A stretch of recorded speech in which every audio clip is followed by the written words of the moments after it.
ഈശോ മിശിഹായ്ക്ക് സ്തുതിയായിരിക്കട്ടെ. ഈശോ നമ്മളെല്ലാവരെയും സമ്മർദ്ദമായി അനുഗ്രഹിക്കട്ടെ. നമുക്കിന്ന് വിശുദ്ധ യോഹന്നാന്റെ സുവിശേഷത്തിലെ 1-ാം അധ്യായത്തിലെ 8ഉം 9ഉം തിരുവചനങ്ങൾ വായിക്കാം. അവൻ വെളിച്ചമായിരുന്നില്ല, വെളിച്ചത്തിന് സാക്ഷി നൽകാൻ വന്നവനാണ്. എല്ലാ മനുഷ്യരെയും പ്രകാശിപ്പിക്കുന്ന യഥാർത്ഥ വെളിച്ചം ലോകത്തിലേക്ക് വരുന്നുണ്ടായിരുന്നു. Praise the Lord. തെളിഞ്ഞ മാനത്ത് മാത്രമല്ല, താഴെ ഭൂമിയിലും നക്ഷത്രങ്ങൾ നിറയുന്ന മാസമാണ് ഡിസംബർ മാസം.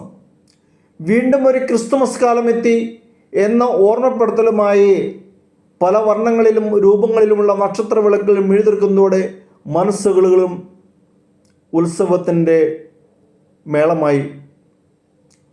മഹത്തുക്കളുടെ ജനനത്തിന് മുന്നോടിയായി ആകാശത്ത് അടയാളങ്ങൾ ഉണ്ടാവുകയോ പുതുനക്ഷത്രങ്ങൾ പിറവിക്കൊള്ളുകയോ ചെയ്യാറുണ്ടെന്നാണ് പ്രാചീന സംസ്കാരത്തിലെ വിശ്വാസം.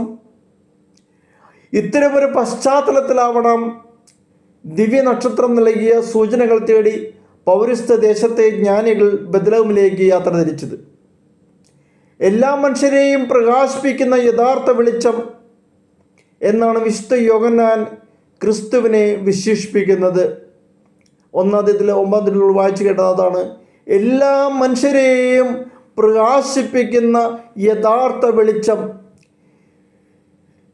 യോഹന്നാന്റെ സുവിശേഷത്തിൽ 8-ാം അധ്യായത്തിൽ 12-ാം തിരുവചനത്തിൽ വീണ്ടും പറയുന്നുണ്ട്, ഞാൻ ലോകത്തിൻ്റെ പ്രകാശമാകുന്നു എന്നാണ് തന്നെക്കുറിച്ച് തന്നെ പ്രതിപാദിക്കുന്നത്.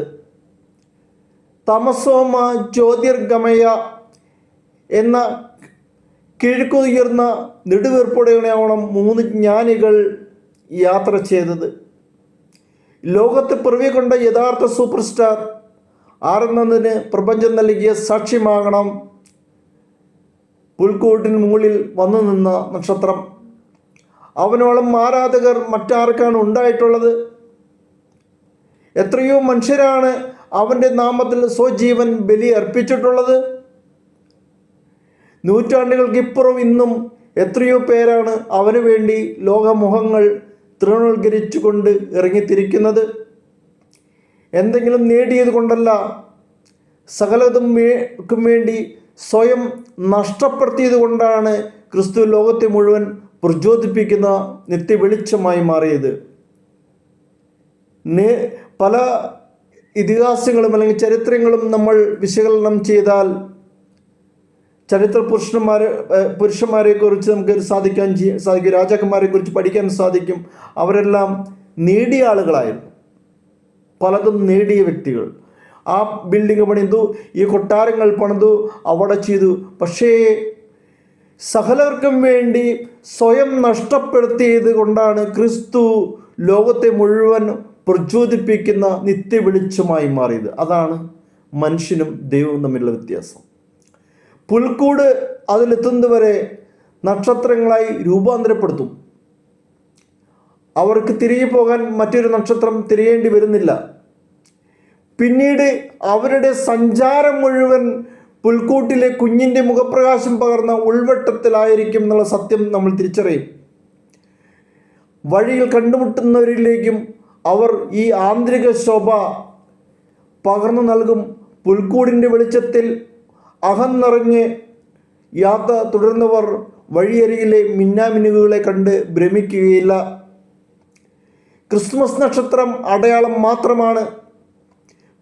പുൽക്കൂട്ടിലേക്ക് എല്ലാവരെയും നയിക്കുകയാണ് അതിൻ്റെ ധർമ്മം. അതുകൊണ്ട് തന്നെ യഥാർത്ഥ വെളിച്ചം തിരിയുന്ന ആരും ഒരു നക്ഷത്രവെട്ടത്തിലും കണ്ണഞ്ചി നിന്നുകൂടാ. ക്രിസ്തുവിലേക്ക് നയിക്കാൻ നിയോഗമേറ്റ ആരെയും തന്നിലേക്ക് മാത്രം ആകർഷിക്കുകയുമരുത്. അവനിലേക്ക് വെളിച്ചം വീശി പിന്മാറി നിൽക്കണം. വഴി കാട്ടിയാകേണ്ട ധർമ്മം മാത്രമാണ് നക്ഷത്രത്തിൻ്റേത് എന്നുള്ള സത്യം നമ്മൾ വിസ്മരിച്ചു പോകരുത്. അത് വഴികാട്ടിയാണ്. യഥാർത്ഥ സ്ഥാനത്ത് വരുമ്പോൾ അത് അവിടെ നിന്ന് നിൽക്കണം. മുന്നോട്ട് പോകാൻ അനുവാദമില്ല. ഒരു കറുത്ത വാവ് നാളിൽ അസ്തമയ്ക്ക് മുമ്പ് സൂര്യൻ ചിന്താകുലനായി. ഇന്ന് രാത്രി തനിക്ക് പകരം വെളിച്ചം നൽകാൻ ആരെങ്കിലും ഒന്ന് തയ്യാറായിരുന്നുവെങ്കിൽ സകല ചരാചരങ്ങളും കേൾക്കെ ഈ ആഗ്രഹം സൂര്യൻ പ്രകടിപ്പിച്ചു.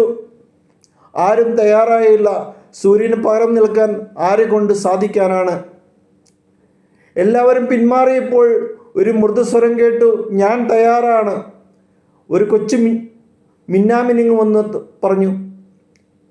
ആശങ്കയുടെ നാളുകളിൽ താൻ ആയിരിക്കുന്ന ചുറ്റുവട്ടത്തെ ഒരു പുഞ്ചിരി കൊണ്ടെങ്കിലും പ്രകാശിപ്പിക്കാൻ ആർക്ക് കഴിയും? ഈ ക്രിസ്തുമസ് കാലത്ത് വിണ്ണിലും മണ്ണിലും മാത്രമല്ല മനസ്സിലും ശുഭാപ്തി വിശ്വാസത്തിൻ്റെ നക്ഷത്രങ്ങൾ തെളിയട്ടെ. നമുക്ക് ഓരോരുത്തർക്കും, എനിക്കും നിനക്കും നക്ഷത്രങ്ങളാകുമ്പോഴത്തെ നമുക്കിടയിൽ ഒരു ക്രിസ്മസ് ഉണ്ടായിരിക്കും. ദൈവമേ, അരികിലുള്ള ഒരാളുടെയെങ്കിലും ജീവിതത്തിൽ ഇറ്റുനുറുങ്ങ് വെളിച്ചം തെളിച്ച് പുൽക്കൂടിൻ്റെ സമാധാനത്തിലേക്ക് നയിക്കുന്ന ക്രിസ്തുമസ് നക്ഷത്രങ്ങളായി ഞങ്ങളെ രൂപാന്തരപ്പെടുത്തിയാലും എന്ന് നമുക്ക് ആഗ്രഹിക്കാം, പ്രാർത്ഥിക്കാം. നക്ഷത്രം ഒരിക്കലും സ്ഥായി ഭാവമല്ല, അതൊരു നയിക്കലാണ്. അത് വന്നു നിന്നതാട്ടെ പുൽക്കൂടിൻ്റെ മുകളിലും അല്ലെങ്കിൽ ബദലഹത്തിൻ്റെ മുകളിലാണ്. അപ്പോൾ നമ്മുടെ ലക്ഷ്യം നക്ഷത്രമായിരിക്കരുത്. നമ്മുടെ ലക്ഷ്യം യേശുവിലേക്ക് എത്തിച്ചേരലാണ് എന്നുള്ള സത്യമാണ് നമ്മളോട് പറഞ്ഞു വയ്ക്കുന്നത്. നക്ഷത്രത്തിൻ്റെ ശോഭ കണ്ട് നമ്മളവിടെ ഭ്രമിച്ച് നിൽക്കരുത്. മറിച്ച് നക്ഷത്രം നയിച്ചു പോകുന്ന യേശു ക്രിസ്തുവിൽ എത്താനുള്ള ത്വരയാണ് നമുക്ക് വേണ്ടത്.